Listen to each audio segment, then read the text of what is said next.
우리나라 가구의 평균 부채가 5,800만 원이 넘는 것으로 나타났습니다. 특히 저소득층의 경우에 부채가 빠른 속도로 증가하고 있는 반면에 소득은 그만큼 늘지 않고 있어 빈곤 상태에서 벗어나질 못하고 있습니다. 네, 취재기자 연결합니다. 이병식 기자. 네, 경제부입니다. 가구당 부채가 지난해보다 얼마나 증가했습니까? 예, 지난해 조사 때 5,450만 원이었는데요. 올해 5,818만 원으로 늘어났으니까 6.8% 증가했습니다. 이 같은 수치는 통계청과 한국은행, 금융감독원이 실시한 2013년 가계금융복지조사 결과에서 발표됐는데요. 이 조사는 전국의 2만 가구를 대상으로 이루어졌습니다. 가구당 평균 부채도 늘어났지만 특히 소득이 하위 20%인 1분위 저소득층의 부채가 크게 증가했습니다. 지난 3월 말 기준으로 1,246만 원이었는데 1년 전보다 무려 24.6%나 늘어났습니다.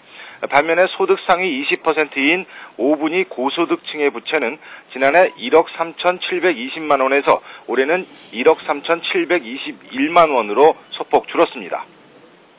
네, 지난해보다 부채는 늘었는데 가구당 소득은 어떻습니까?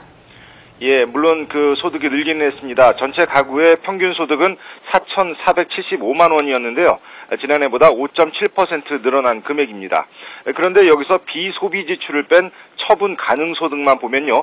4.9% 증가에 그쳤다는 게 문제입니다. 부채 증가를 소득 증가가 따라가지 못하다 보니까 자연스럽게 소비가 줄 수밖에 없었는데요. 전체 가구의 평균 소비 지출은 2,307만 원으로 지난해보다 5만 원, 비율로 보면 0.2%만 늘었습니다.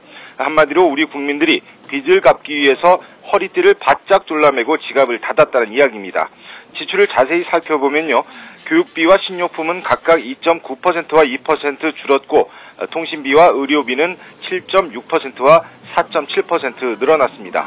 이 밖에 세금이 3.6%, 공적연금과 사회보험료가 8.7%, 이자 비용이 6.8% 늘어나는 등 비소비 지출이 크게 증가했습니다. 네, 이렇게 부채는 많고 소득이 적으면 빈곤 상태에서 벗어나기도 쉽지 않겠군요. 네, 물론 그렇습니다.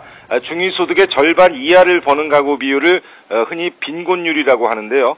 처분 가능 소득이 올해 우리나라 중위소득의 절반인 1,068만 원 이하 비율이 16.5%에 달했습니다. 6집 가운데 한 집이 빈곤 상태에 놓여 있다는 이야기입니다.